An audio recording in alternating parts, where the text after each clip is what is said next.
Tässä toivottavasti nähdään mitä tapahtuu.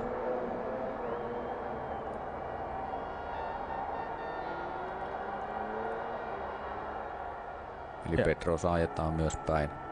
Ei tässä nyt sitten sen enempää tilanteesta näkynyt. Eli nyt nähdään sitten vielä mitä siinä tapahtuu.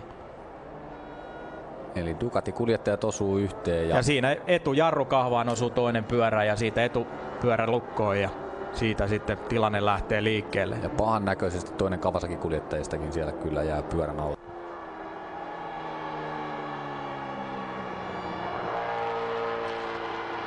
Ai siinä taisi Marko jäädä kahden pyörän väliin aika pahasti.